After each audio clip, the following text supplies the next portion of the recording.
says here. Streaming live. Okay. It says streaming live. Do I press that okay?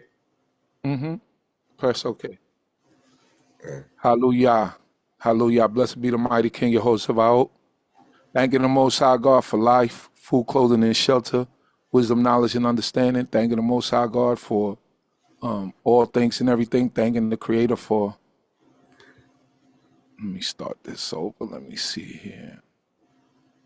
Because I do not want this dark room to come out. So let me block my camera. All right. Hallelujah, hallelujah. Giving all honor, glory, and praise to the Most High God, Yehovah of our King of the universe, thanking the Creator for life, food, clothing, and shelter, wisdom, knowledge, and understanding. Thanking the Most High God for another day of life, for waking us up this morning, for the ability to call upon His name.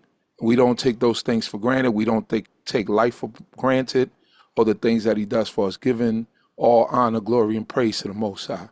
Also giving due respect to the leader of our congregation, even my brother, Chief Prince Yediel Ben Yissaskar, praying that the Most High God will continue to be with him, guide him, protect him, be with his family, his household, that the Creator be with Kobe Yisrael scattered in the four corners of the earth, that the Most High God be with all you who listen to this show. And I pray that the Most High God will bless each and every one of you. Don't forget to like the actual video, to subscribe to the channel, and to share the link. Early Shabbat Shalom to all of you. Pray that the Most High God be with you in all your endeavors, and I pray that the Creator of heaven and earth will continuously bless us all. Hallelujah. This time we're going to move straight ahead. I'm going to pass it on to one of my teachers and one of my mentors, even Nasik Zurishaddai Ben Yehuda, and he will go over the portion of the Parasha of Noach. How are you, Nasik? Great, Brother Hashem. First of all, I'd like to give praises to the Supreme Intelligence of the universe, God of my forefathers, God of Abraham, God of Isaac, God of Jacob. Due respects to the platform on D.C.B. channel platform, spiritual leader, Chief Prince Ariel Ben Saska, to the host, Chief Uziel, and to all the brothers and sisters, the princes, the chiefs, the rabbinate, the Kohanim, the Morim, and visitors to the channel. I greet you all in the time of my forefathers. Shalom Aleichem and an early Shabbat Shalom. And I'd like to start up Adonai Septai Ditaku Fiagi, Tira Theaka, O Lord, open down my lips, and mouth should declare thy praise. I'll be dealing with the Sidra Noah, and also that this Shabbat was a Rosh, Rosh Chodesh. It was like a, second Rosh Chodesh as they calculate by the calendar, the traditional calendar, Rosh Chodesh, because the end of Elul every year is always a Chodesh in the front, Rosh Chodesh in front, and a Chodesh in the end, and then you had the 8th month Bull, which literally means a stamp, or some people call it Keshron, and some people say Mark Keshron, which I don't know, it's bitter because it's not, you had so much excitement during the previous month that you really don't have anything going on in this particular month. So that being said, I'm going to highlight some things.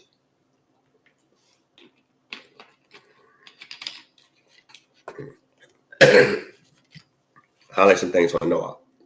One of the things is that before I get into the Noah, appreciate those that took time to look at the last thing on Bereshit. I know I highlighted in different spots here and there, not to be extensive because all my talks can be just highlighting certain points within the Sidra. Everything is interesting. You could dissect any part of any Sidra and come with a great strong conversation on anything and elaborate and get a lot of insights from any part of it. But every year since this, on this traditional calendar, 5,785, and I did, talk on the Sidra kind of for periodically every time I speak. Then I try to highlight a little different point or approach it from a different viewpoint from time to time. So that being said, I'd like to also go back to a comment that was made by Chief Shama. Very, very, good brother, good family line that I know personally, and from his father's from BINAH originally. And matter of fact, his father was known, as one of the, had a double title in BINAH, which supposed to be the head of everybody that came from the Caribbean that joined our group, from the camps that we had. So he was supposed to be the go-to guy. And he was very staunch, BINAH brother, as far as his approach. Surely would be missed. But that I'd like to approach on about a comment that Chief Shama had made in reference to Eve, Mother Hawa. So one of the things I like to bring out is that, and just to, because I'd be remiss if I didn't address those things. This was on, some of the comments on some of the things that, on the page I was speaking on, is that I elaborated that she added a word there when a serpent, made a statement and posed a question, and she had the word touch. Now, that word I explained, we don't know where she get that from.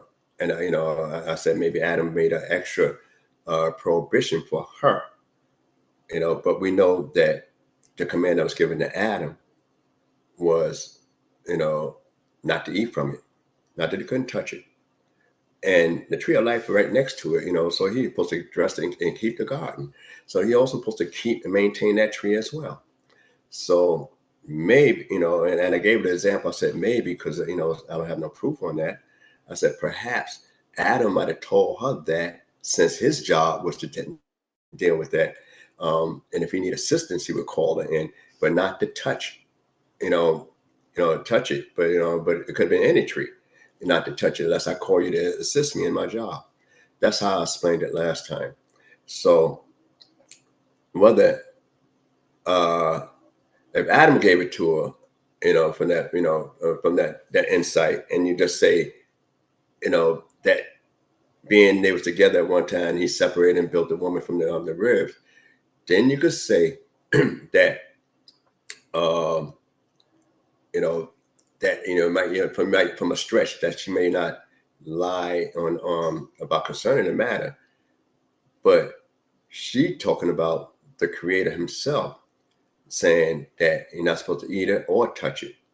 So when you add that and refer that back to the Creator instead of say to Adam, her husband, then you actually lying, but not intentionally. And I would we could say that not intentionally lying, because you brought in something that was never ever said. That was a falsehood.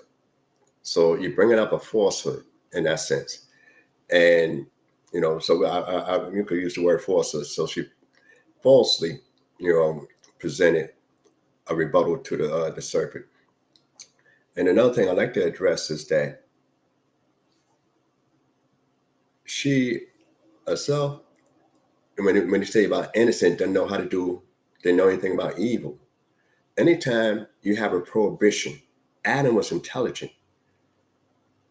When God made Adam, that he made him where when he told him to name the animals and the creatures, that he was not only able to look at them and name them, but he also could see their character, So Adam was on such a high scale that we tend to focus on Moses as being, such a great man and stuff like that. Adam was made by the Creator himself. And Adam was entrusted to name creatures that he had nothing to do with and recognize their very essence. And then when you give a command or a prohibition to anybody, his command was to be fruitful and multiply. His prohibition was not to eat from that particular tree. Then positive and negative commandments. We know right from wrong. So the thing is that it was never an issue where Mother Kawa didn't know right from wrong, in that sense. What it was, that, she violated, violated a certain command, which we all know. And when you violate a command, a prohibition, she spoke against it. And then you find out it says, seeing a tree is pleasant to the sight, and desirous to make one wise. That's what was going on in our head, So, and the thing is that knowledge of good and evil is to the extent that already I know that I know what's good, I know what is evil, but to the great extent of where I be prone to do certain things. That's that's a whole nother topic that you could discuss with your various teachers in that sense. And while I'm at it, I just want to throw this in a caveat too, because I hear so many different teachings about the garden story and about the serpent and a lot of intimacy and stuff like that. And if the creator, and I just want to bring this up before I go into the book of Noah, because I hear so many different stories, and it's still perpetuated, and it kind of like I said, well, I need to share this on the platform. Though I wanted to really get past that, is that when people think of a sexual relationship going on in the garden, here it is that the earth already brought forth fruit trees. The creator already watered the whole earth. Of course, the mist to come to water the whole earth. And I want you to pay attention to this. And when he planted a garden, he caused a river to go through the garden and part it into 4 heads. So it had its own water source that the creator dealt with, not man. The creator dealt with it. Said this water source is already there. And when it leaves the garden, it pours off in the 4 heads. And when we look at that area there, and God placed man, though he was made out of the garden, inside the garden. So then, if he placed him inside the garden, then it was a thing where we know the tree of life was never prohibited from him at the beginning, but he decided to go to the other tree. But it's another story, but I don't want to focus on that because I want to get into Noah. And one of the things when we look at that, where we would consider a sacred spot, wouldn't we consider a sacred spot is something that the creator designate that is his? That's a kind of sacredness. That's what we call, Kadosh, holy, sanctity. It's almost like the Holy of Holies. All right. So the creator had this there, and he put man within that. So would any kind of cohabitation, so to speak, even in your place of, your residence, would you just, in some places you say, well, we're going to be off limits for certain things. All right. Can you imagine if the high priest, when the Mishkan was built, after a period of time, and we know that they hung around the Mishkan and later on when it crossed over, have certain relationships going on inside? It was bad enough that we had certain priests, after the women bring their offerings, to do certain things with them out, but not inside the building per se, but wherever they took them, wherever they did, they come up from one thing and they pull them to the side. But certain spots that was off limits. So how much more in the garden? You don't read where any relationship take place until after they put out the garden. So I just want to put that to rest. It's a certain type of respect and sanctity. Even in your own house, you might have things going on and everywhere in the house, a romantic escapade anywhere in the house, except some particular area. You might say, I'm not doing this right here because this is my, unique spot, my special spot. So this is something to consider going forward. And Adam, I said Adam was intelligent, because if he's to name that and then to name the woman himself, recognize where she comes from and everything like that, then he was an intelligent individual. Identify God's voice. That's an intelligent individual.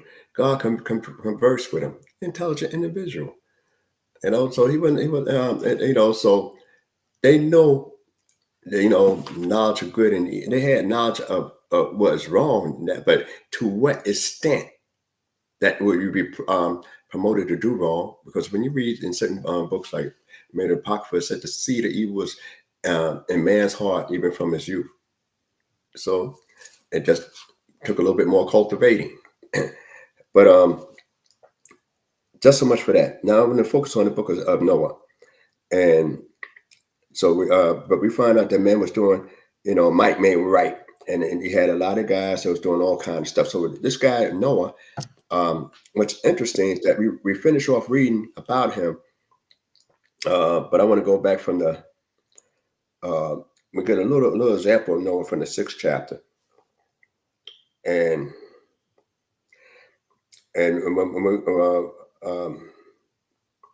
matter of fact, no. We get from the 5th chapter, we get a little bit about Noah in the 5th chapter early.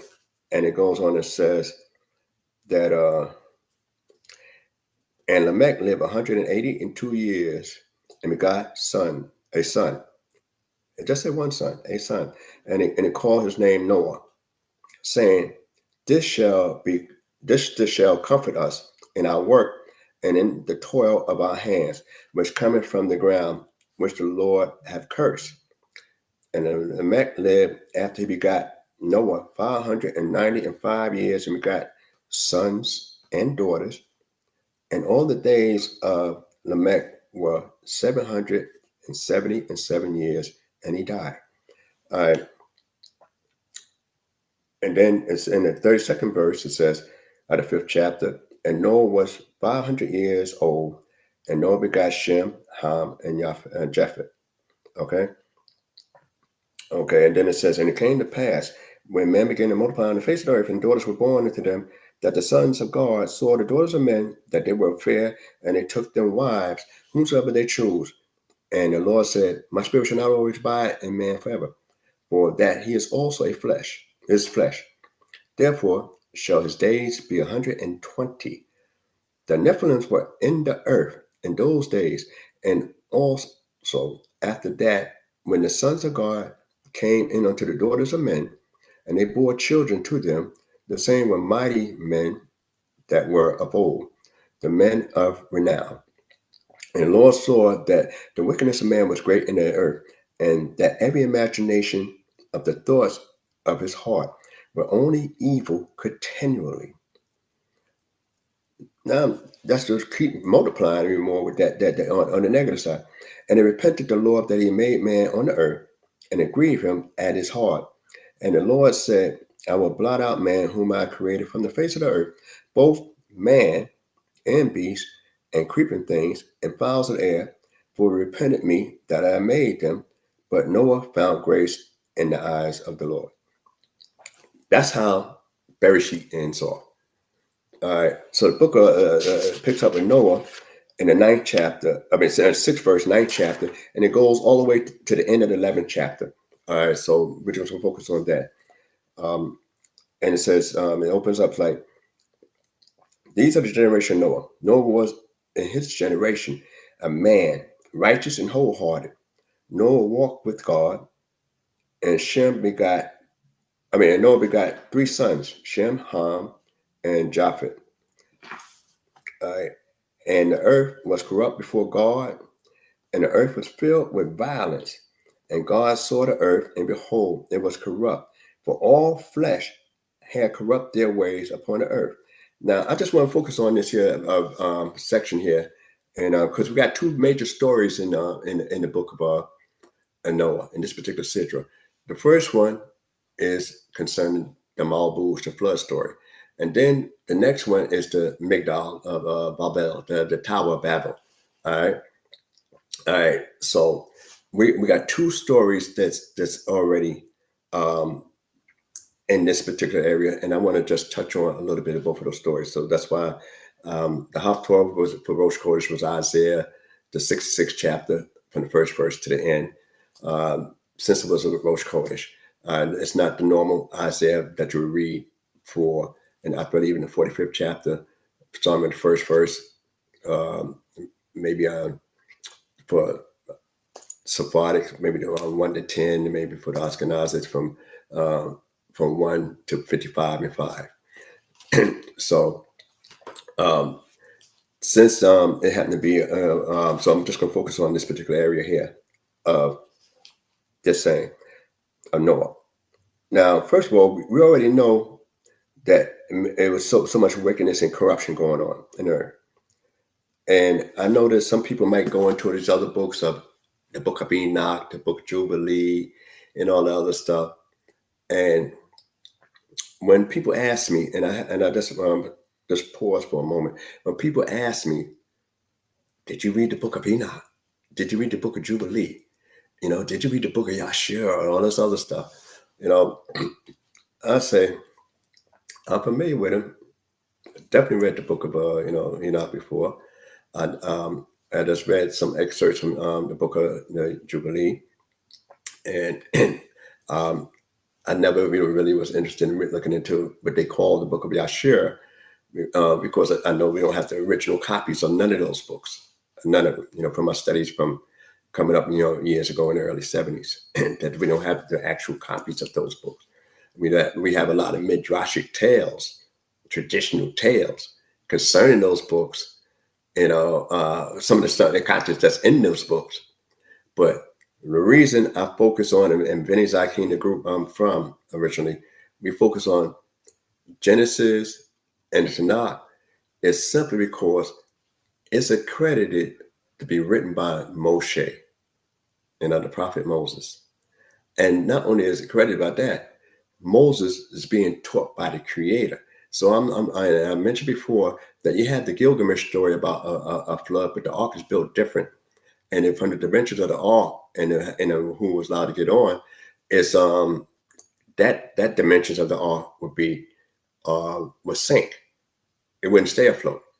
Even made out of wood, it wouldn't stay afloat. It would sink from the dimensions that the ark was given, and with the weight and everything else that's involved. But I don't want to focus on that. But what I want to focus on, if Moses was up in the mountain for 40 days and 40 nights, all right, we read the rituals and the commands that we're supposed to get from in relationship to our service and civil laws. We got all that. Moses learned those things, the civil laws and ritualistic laws as far as worship is concerned in the first 40 days. And he also had to get inside information on what to write down concerning the Bereshit, the Genesis story. Now, I just told you before, when they talk about the generations of Adam, it says the book of the generations, Sefer. All right.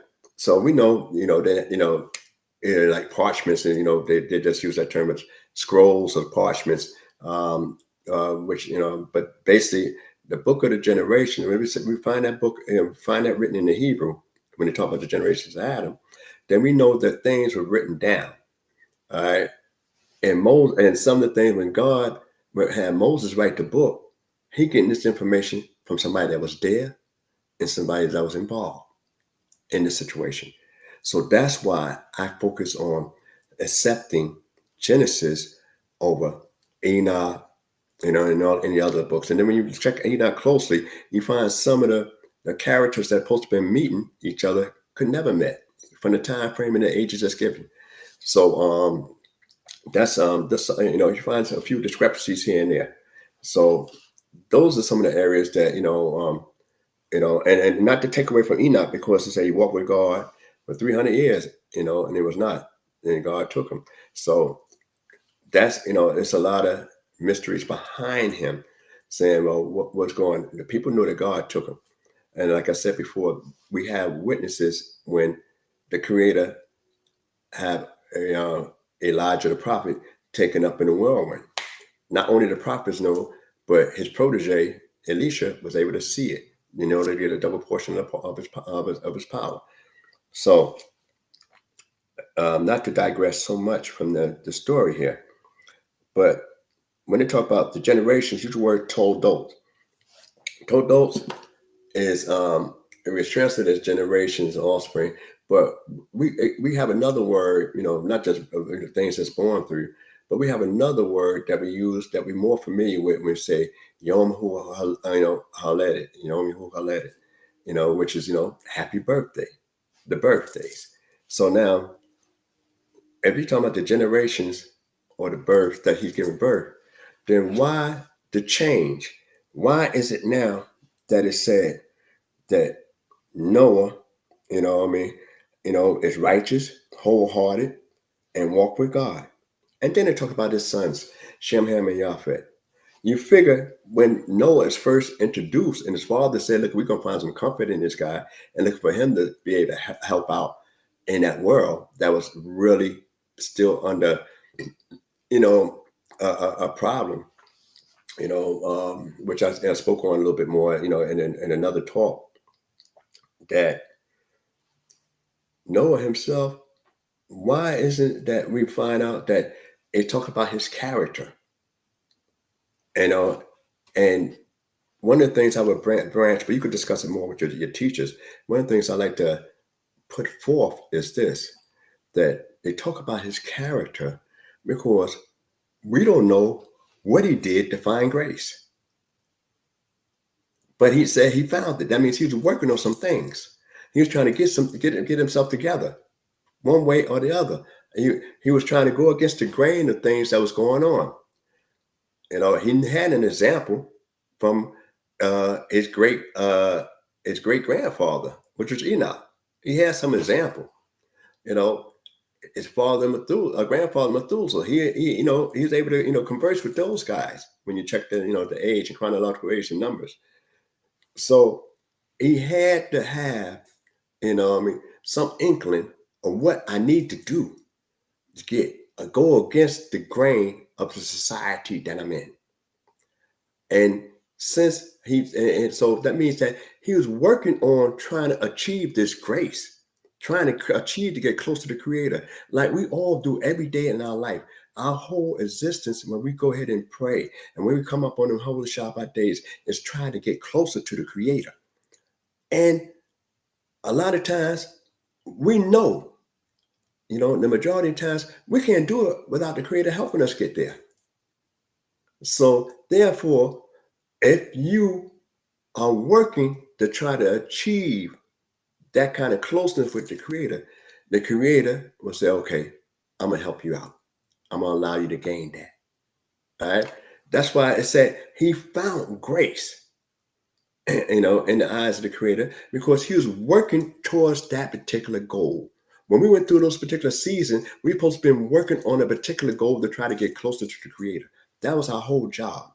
And so that's why now it talk about this is some of the process that he went through to try to do that in a time when the whole world was corrupt. So now we also say and find also is that anybody, he got more accolades than anybody, even Job. Job is the only guy that we read about in scriptures that come close to the accolades. So some people say, because it said his generation, that had he lived not in Abraham's time, that, he wouldn't have been so righteous, wouldn't be new. Well, we can always say, if a guy have, 15 fingers on each hand, and everybody else have only 5 fingers on each hand, then he gonna look like the oddball. And then vice versa. If the guy have just 5 fingers on each hand, and everybody else that's born with 15 fingers on their hand, the guy with the 5 fingers gonna look like the oddball, because they're gonna go by what is the normality. Here it is. He went against the grain of the normality because that whole generation is corrupt. And then when they say that, that God said, my spirit should not always strive with man because he is also flesh, then what do that mean? The United States should be 120. What do you mean? The Creator said his spirit will not always strive with man's in the spirit, because he's also flesh. That means the spirit we read later on, and then you could further talk about it with your various leaders and teachers. We return to the one who gave it, the Ruach. All right. But the flesh itself, it would normally become corruptible, and that's what it is.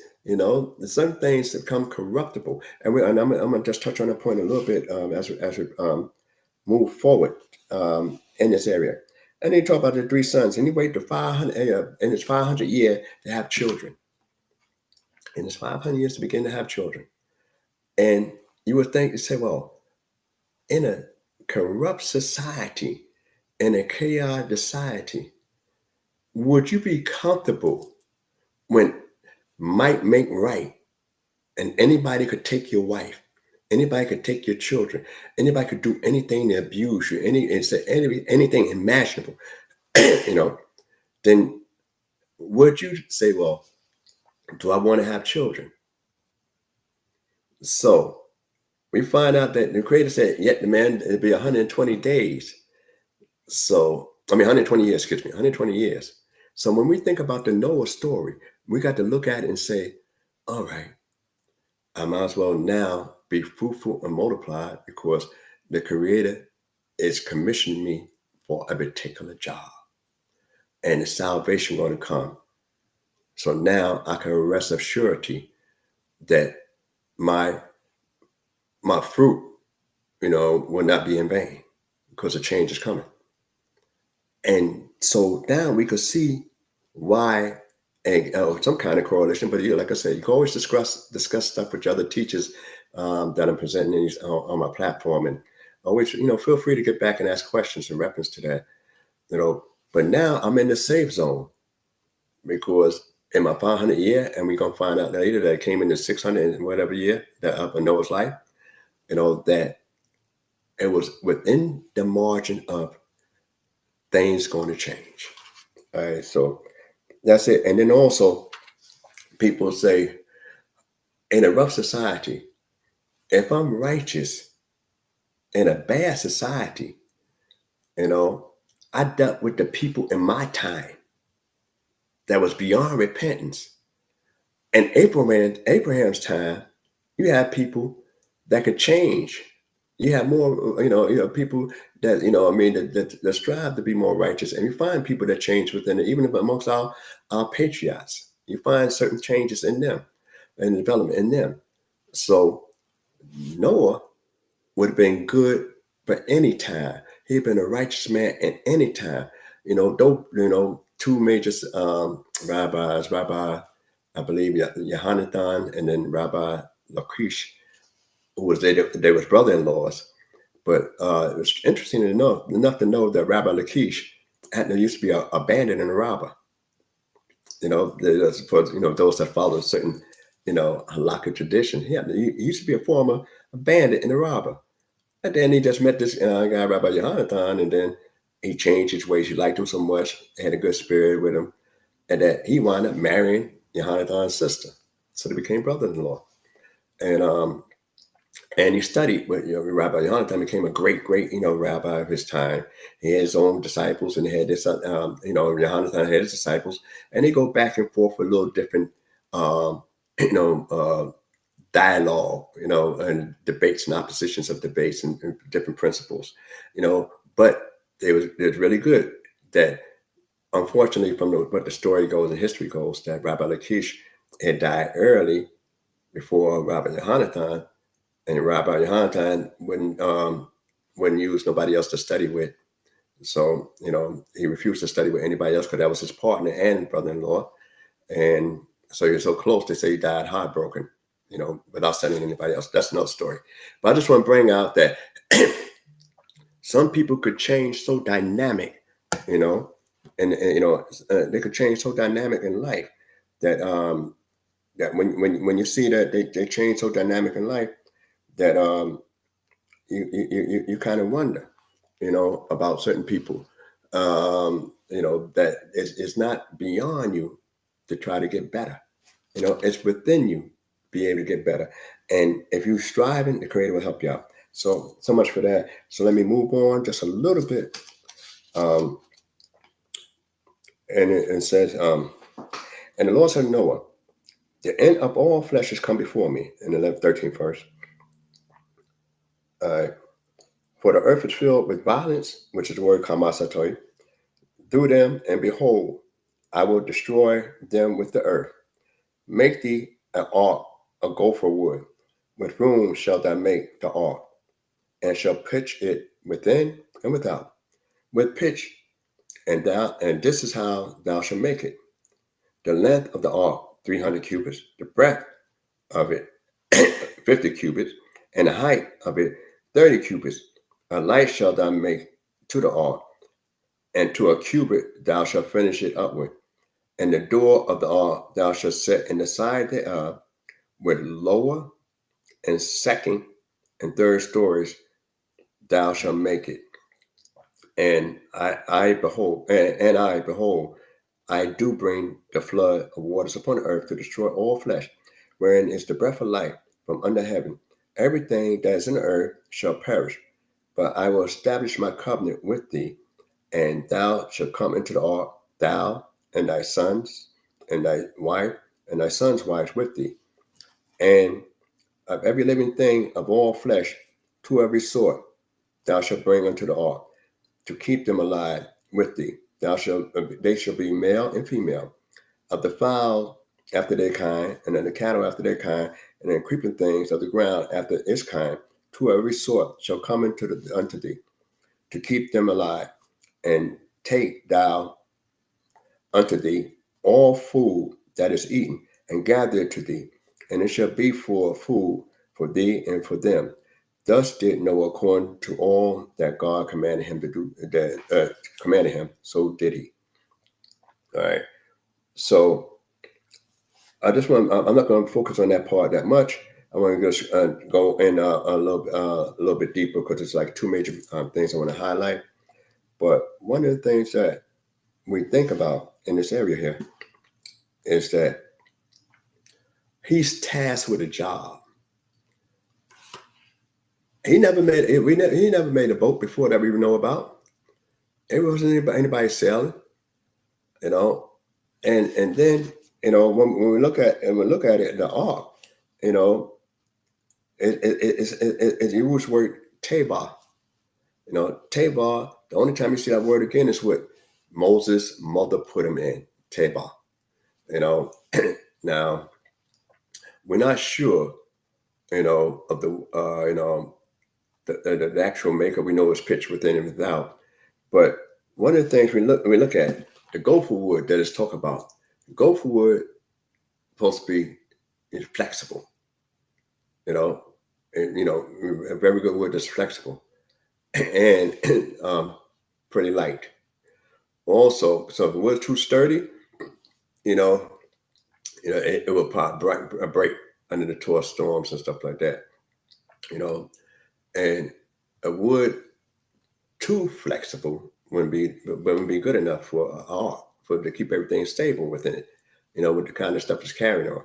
Now, 300 cubits would be roughly a football and a half field. So the length of a football field from one end to the other end, and then another half of a football field, that would be the length. So you can do the math and figure out about the width, and then the height. And you talk about stories in it, and then you use an interesting word, like I said before, which is sohar, for a light or a window, or so you could discuss those different areas there. That's the first time you actually really focus on that word sohar. But we use it a lot when we say noon. We say noon, we say soharaim.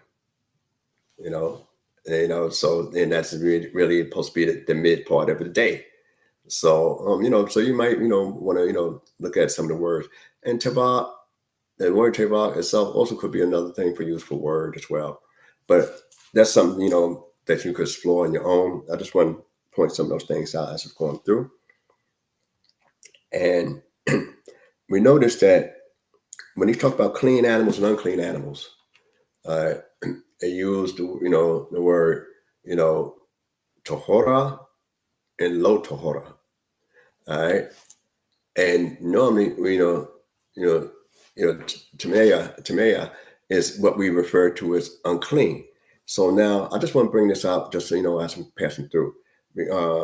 One of the things is that it's the most polite thing to say, and Torah try to focus on the more decent area of saying certain things, and also that concept when we translate it into English, when it says impure, doesn't really resonate with the Hebrew mindset, because it's something impure.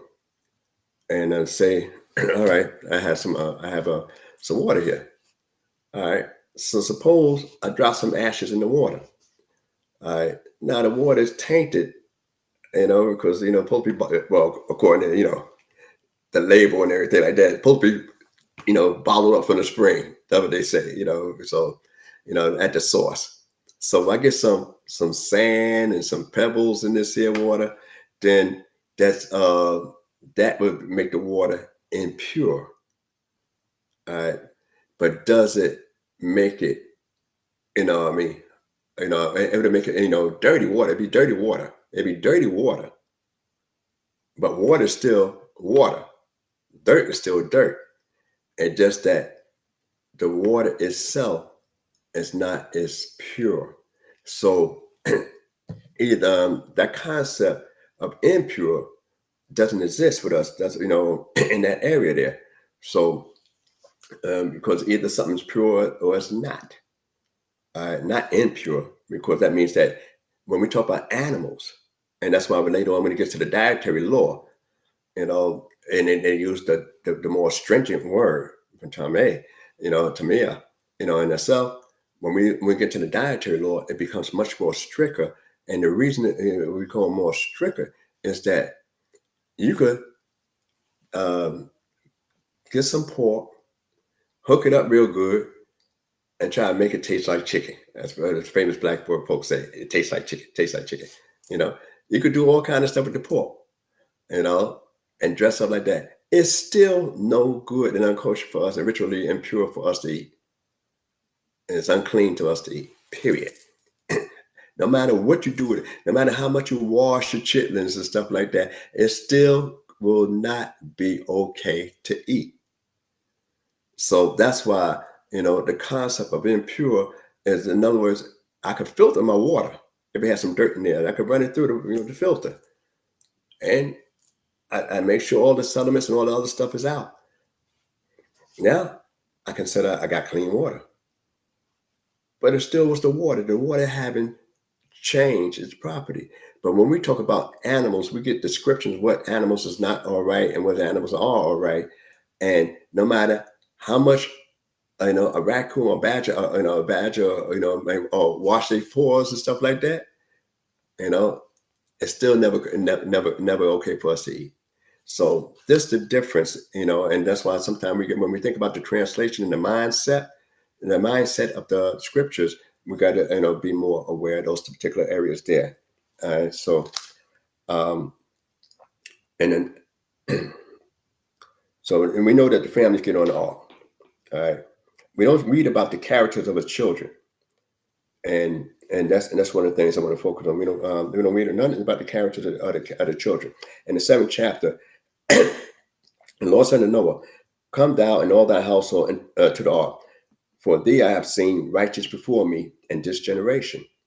All right. And it said nothing about the children's character, just his. All right. All right. So, and it goes on saying for the 4th verse, for yet 7 days I will cause it to rain upon the earth 40 days and 40 nights, and every living substance that I have made I will blot out from off the face of the earth. And Noah did according unto all that the Lord commanded him. And Noah was 600 years old when the flood of the waters was upon the earth. And Noah went in, and his sons and his wife and his son's wife with him into the ark because of the waters of the flood. And then it talks about the clean animals and stuff like that. I'm skip down to the about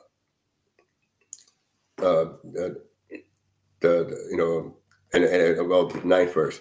And they went in two and two, talking about the animals, and unto Noah. Excuse me. And went in two and two unto Noah into the ark, male and female, talking about the animal. And God commanded Noah, and it came to pass after the 7 days that the waters of the flood were upon the earth, in the 600th year of Noah's life, in the second month of the 17th day of the month, on the same day were all the fountains of the great deep broken up, and the windows of heaven were open, and the rain was upon the earth 40 days and 40 nights. It's a lot of information that the little small packages that we read here. So I'm not going to spend a lot of time on that because that's not my major focus right now. But imagine now, and tell you, when he had his children, how much time was left, and also that they were going on the ark.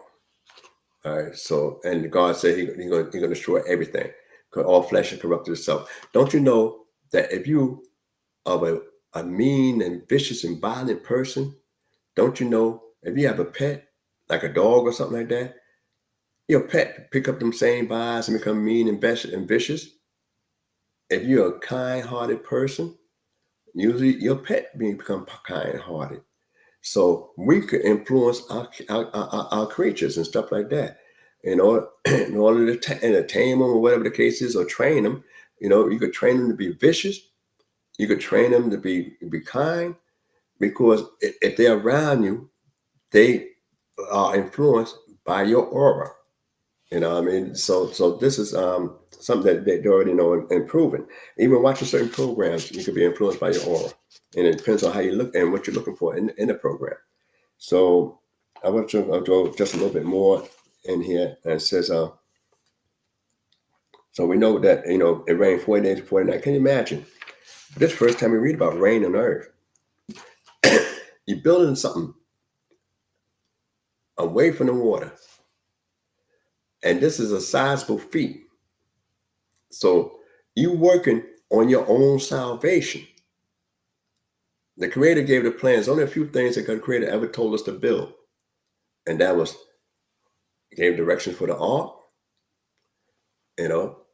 He gave direction for the, the Mishkan, for us building that.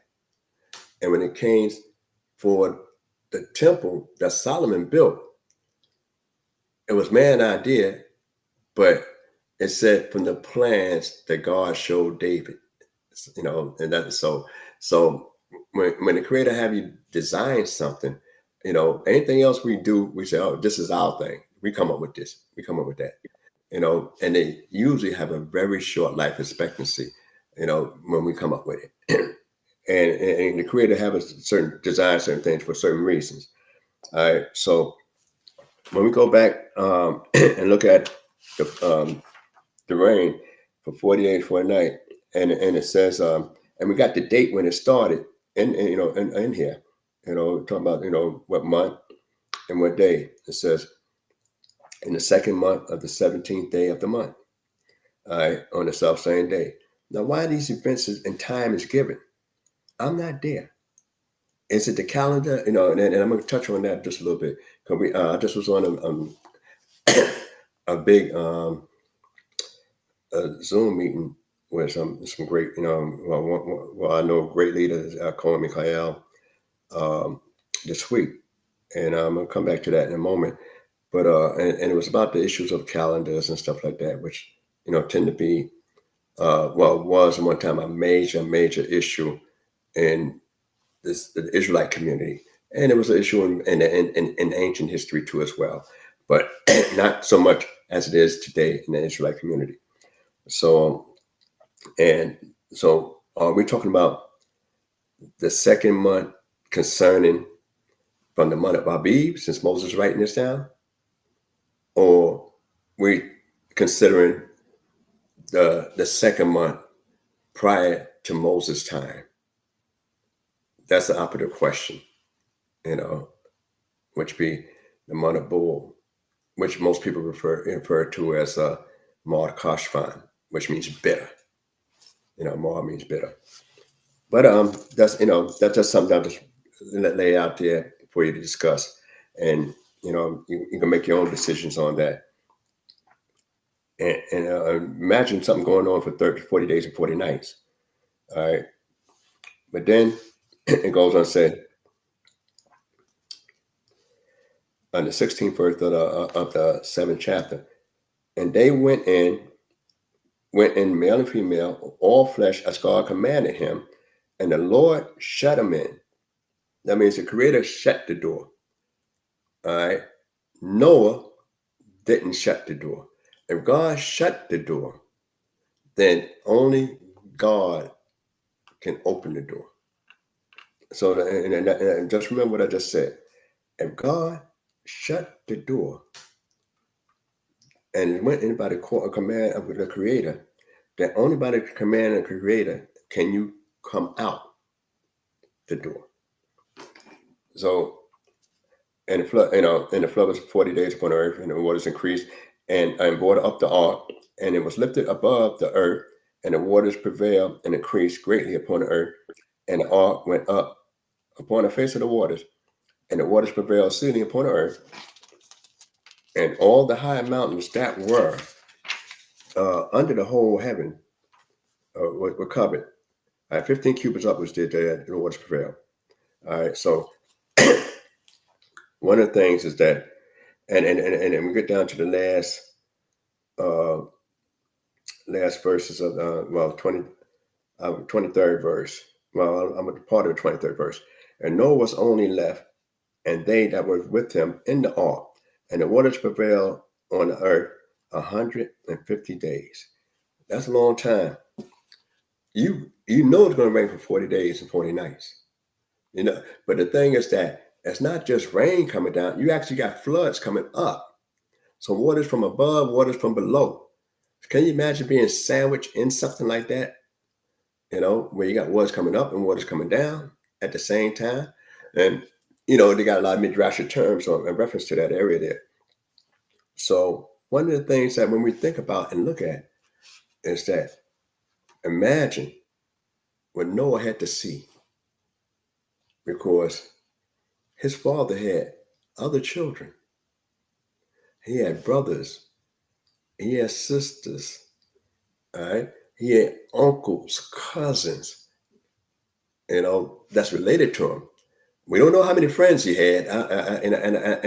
And I stayed away from saying friends in this particular episode here because, he doing what he's doing. And it's a wonder that he was able to work without being attacked.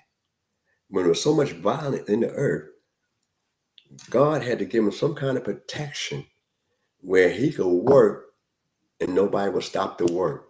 Whereas during the Second Commonwealth coming back from Babylon, we was attacked and had to defend ourselves, where you read in the book of the Second Commonwealth that they had weapons on one hand and work tools in another hand. Now, that's a hard building project. We don't read when Noah had that kind of problem. So he had to have some kind of protection. But that's, I'm not going to focus on that much. I just want to bring out another point. 150 days. Now, the floods are, 40 days, 40 nights. The Creator never told them how long they're going to have to be in the ark. But we know, and I'm just going to fast forward because I want to touch on this other topic. 100 and 150 days with the water above, and it talk about 150 cubits. It talk about as well, 15 cubits above the highest mountain, 150 days. He had the water upon earth was completely dried off, and we got the date when the water was dried up. And the eighth chapter of the 16th 8th chapter of Genesis, 14th verse. It said, and the second month, on the 7th and 20th day of the month, was the earth dry. All right. And I read that, they got the exact time there. Now, what's interesting is that they've been in the ark a year and 10 days. And if we include the day, it could be, it could be a year, 11 days, if you don't count that day, so a year and 10 days they're actually in the ark before they come out. What is interesting, and I'm not bringing this up again, because that's the highest number that we see in the Tanakh, anywhere in the Tanakh, concerning any month with a number date on it. Nowhere in the whole Tanakh you can find anything past 27. And yet, throughout the Tanakh, you can find each month number being used in there from 1 to 12. You can find all the months being used from 1 to 12. You look hard enough, you can find this month, the first month, second month, third month, 4th, 5th month, 6th, 7th, 8th, 9th, 10th, 11th month to 12th month. You can find all those months utilized in the Tanakh, but you never find a 13th month that, you actually find utilized in the Tanakh, but we use it, so I just bring that out, as we go forward, in reference to that. So we know right after that he come up, we seen out the birds, he found out it was dry and everything like that. And sent out the raven first, sent out the dove second, and he sent out the dove a third time. So we know the dove come back with an olive branch, which is a symbol of the UN for peace.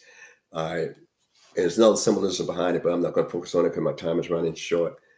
So one of the things that we learned from this, that he came out with the command of the Creator, and the Creator put made a covenant with him, and this is the covenant I want to read in the ninth chapter,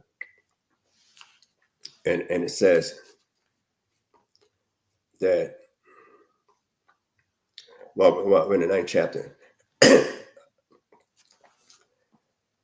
All right, first of all, I'd like to read this part in the beginning of 9. And God blessed Noah and his sons and said unto them, be fruitful and multiply, replenish the earth, and the fear of you and the dread of you shall be upon every beast of the earth, and upon every fowl of the air, and upon all wherewith the ground teemeth, and upon all the fishes of the sea. Into your hand are they delivered. Every moving thing that liveth shall be food for you, and as the green herb have I given you all. Only the flesh with the life thereof, which is the blood thereof, shall ye not eat.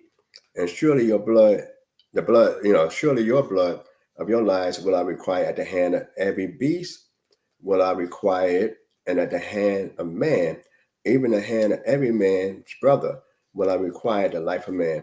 Whosoever sheddeth man's blood, by man shall his blood be shed. For in the image of God made he man. And ye shall be fruitful and multiply, and swarm in the earth, and multiply therein. All right, that's one blessing he had. Now, I'm just going to bring this point out very quick. And one of the things is that when we think about the blessing that was brought out, that we find that Noah himself, and his sons and their wives could walk or swim anywhere, and no creature that exists would attack them. Now, that ain't going along for everybody else, but for them, for Noah, for his wife, for Shem, his wife, for Ham, his wife, and for Japheth, his wife. Those 8 people could walk in a viper's den, in a bear's cave, and jump in where you got all kind of sharks and whatever things going on in the water, and none of them would touch them. Just them. Now, we ain't talking about the offspring now. So can you imagine that? That's the blessing that God gave them in that sense. And to be fruitful and multiply. And their job was to do what we need to do concerning the earth. And another thing to look at is say, why I'm in the ark for a year and 10 days? Why so long? Couldn't God, just go ahead and dry the earth up right quick, just like that? Then you got to think about all the bodies that would be around that wasn't consumed. If it just only been 40 days and 40 nights and then everything's just dried up. Can you imagine how many corpses would be around? How many decaying things would be around? How much other stuff would be going around? There could be disease carried. So when we think about that, and you say, okay, the Creator, is his intellect is beyond our comprehension. But what we can comprehend, if I just got out the boat, basically 2 months later, I know all them corpses and everything like that will not be over with. I'm gonna see people I might even recognize, depends on where I land at. I'm gonna see people that I recognize, family members, and this is one of the things we look at as one of the blessings of being in that boat, because it's always a debate. Would you want to be in a boat that long for a year? Some change, would it be the benefits of that? One of the benefits, you're alive, but would it be comfortable for all that time? And you got a job to do in all that time. All right, but that's another story. Forgive me if I just move straight on with some of the NOCAD laws and stuff like that, and just say that he planted, he planted the covenant was a boat, a rainbow, and that's the last time I speak on this particular section. All right, the rainbow itself, that covenant of the bow would not destroy the earth and all flesh, was not only for Noah and mankind, but it's also for the creatures, the animal creatures. We read about the covenant that Moses talked about with the children of Israel. Said, that I'll not only make this covenant with you and the stranger, the hewer of wood, the water drawer, and those that's here today, but those that are not here today. But that's only with humans. That covenant is with humans. Here you have a more larger covenant that God made, and he made it even with the creatures. And you say, well, how do the animals understand that? They lost people, they lost things too, rather. They lost things as well. But that's a dynamic thing to consider, you could discuss and wonder the rationale. And the thing is that, Noah himself wasn't, and it wasn't about, animal care when them coming in the ark. It was about saving life that came into the ark. So when we think about the dog shelters, the pet shelters, and it's about the cruelty to the animals and all that, and it's a prevention of cruelties, and I become a philanthropist for the prevention of cruelty to animals. That's not what the ark story is about. And that wasn't Noah's job. Noah's job was not about the treatment of the animals. His job was the salvation of saving life for the animals and all those of there. So it's a big difference when we look at that in that area. So I'm just going to fast forward. We know he planted a tree and drunk some wine. And what lesson can we learn from that? Just in the nutshell, before I go into this last part, is that what we learn from that is that the world changed. The world you knew before the Malabus, the flood, is not the same world you entrusted to try to rebuild. So the way you able to drink X amount of glass cups of wine is not the same now as it was then. One, you've been detoxed for a long time too, as well on top of that. But But what could be on your mind? You think a man like Noah intentionally tried to get drunk, or he was celebrating because he planted something and he was able to harvest and get something from it. So he was celebrating. So it's, a man of Noah's status was not intentionally get drunk. Now, he got drunk, tent doors open. There's another story I was focused on in the past about whose responsibility it was to make sure that you don't be exposed like that. And then I also just spoke around about Adam, is that you're supposed to hide other people's shames, not expose other people's shames, which Yahweh and Shem exemplify in that area. But that's a whole lot of things going on with that. But I like to bring about the Tower of Babel, which is another story, which I'm going to try to go through shortly. And the whole earth was in one language and in one speech. And it came to pass, as they journeyed east, that they found a plain in the land of Shinar, and they dwelt there. And they said one to another, "Come, let us make brick and burn them thoroughly." And they had brick for stone, and slime had they for mortar. Now, this is a new thing they're coming up with. They said instead of using stone, we're gonna make some bricks. We're gonna make something for brick, and then we're gonna cement them together, make one unit there. So they been exercising creativity already. And they said, "Come, let us build us a city and a tower with its top in heaven, and let us make us a name, lest we be scattered abroad from the face of the whole earth." And the Lord came down to see the city and the tower which the children of men built. And the Lord said, "Behold, they are one people, and they have all one language. And this is what they begin to do. Now nothing will be withholden from them, which they propose to do. Come, let us go down, and there confound their language, that they may not understand one another's speech."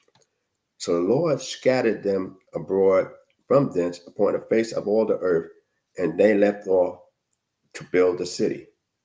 Therefore was the name of it called Babel, because the Lord did confound the language of all the earth, and scattered and from thence scattered language on the earth, and from thence did the Lord scatter them abroad upon the face of all the earth. All right. So now, what I want to bring out in that is that's the next story. It's brief, but very impactful. Because, like I said earlier, I was at this coalition, the calendar, talking about the calendar, for us, a certain group of Israelites, everybody, going on one particular calendar, and the debates referring to the calendar. And, it has some very respectable people on there, that's why I didn't mind, being on it, which is called Michael, and, a few others, but he was the main speaker, and another elder. I forget his name escaped me right now. But what I would say, and which I did say then, is that we had a calendar went by in ancient times that didn't unify us. We had, a calendar that we all went by in this dispensation, and that didn't keep us cohesive in that area. So my view is that going against, trying to come up with another calendar, a different calendar that, all us at one time was following, for the second unity.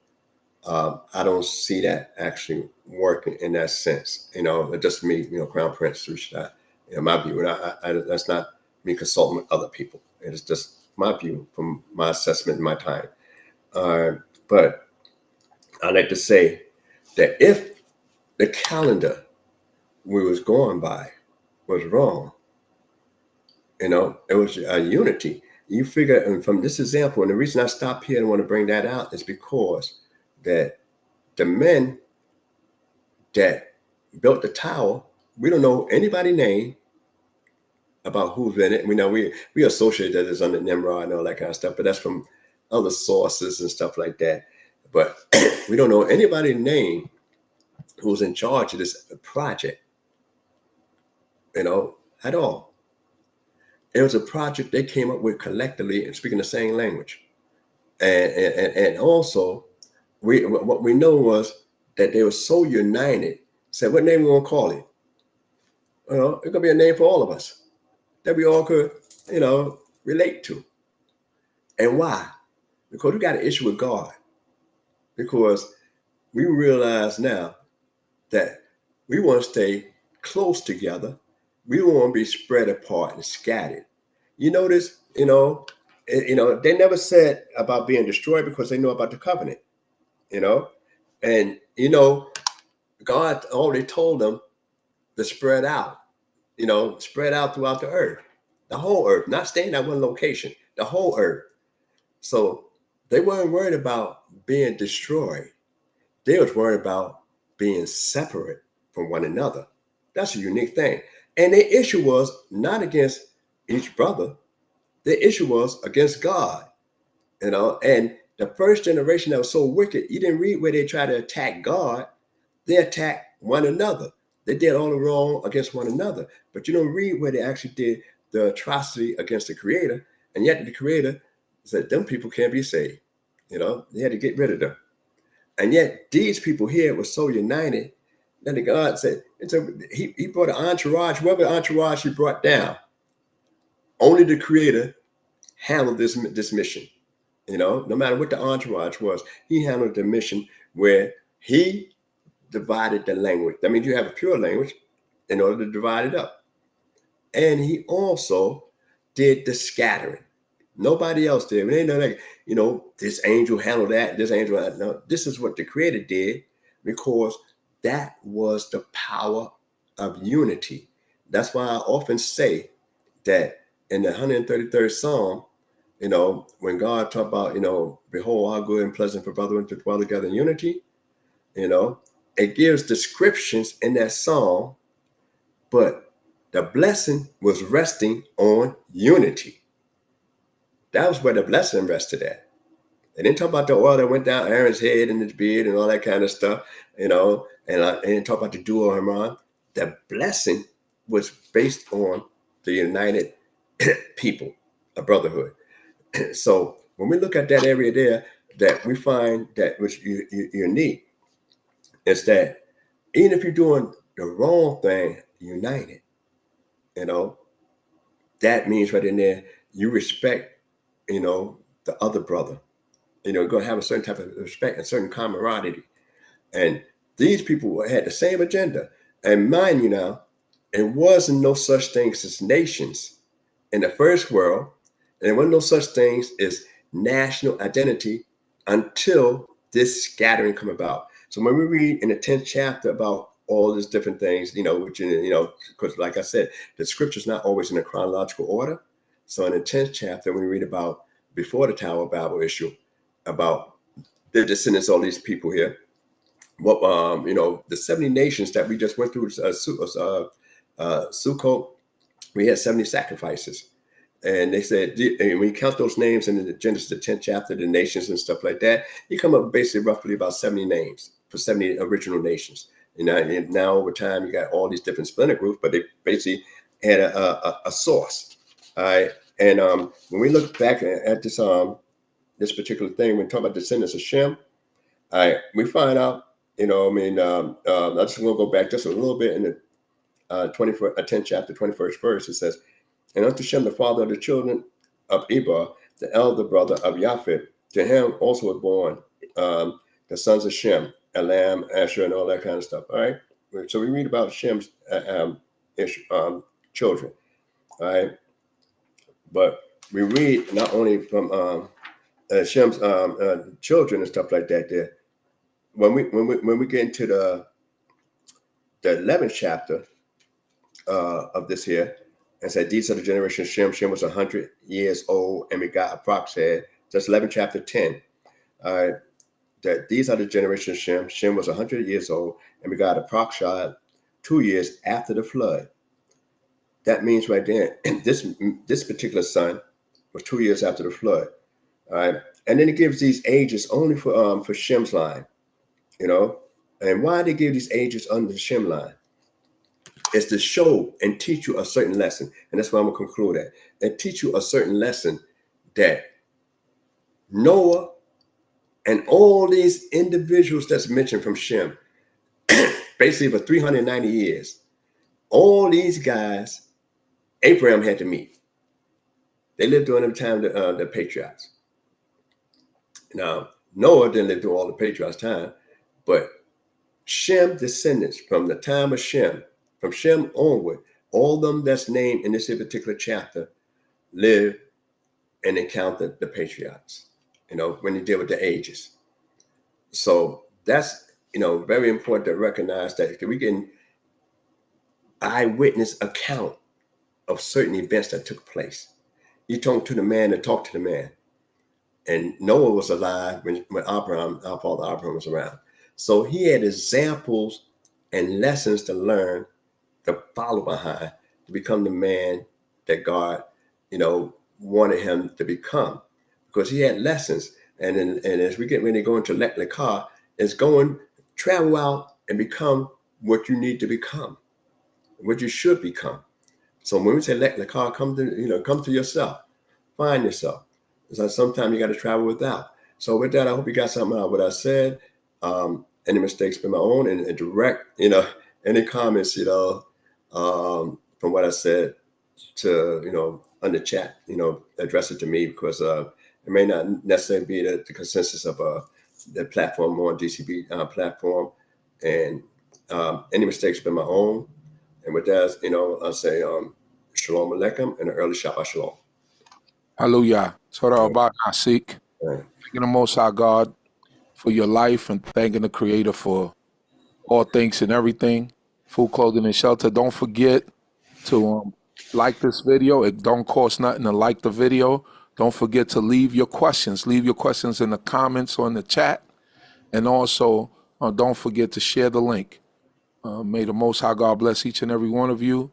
May everyone have a blessed Shabbat day, sleep, and may you wake up in the morning blessed with good spirit and in good health. Hallelujah. Shalom, shalom. Amen.